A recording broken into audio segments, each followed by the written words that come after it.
еду в поезде. Потихонечку двигаюсь.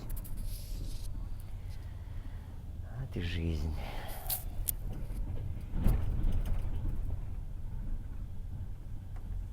Сначала добрался до Усинска, а сейчас обратно. Сейчас до Москвы,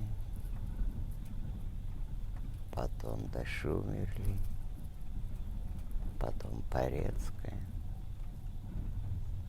Офигеть. А потом оттуда до Самары.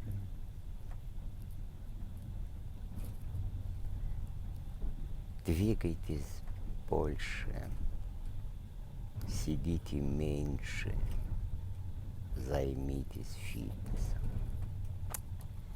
Вот так.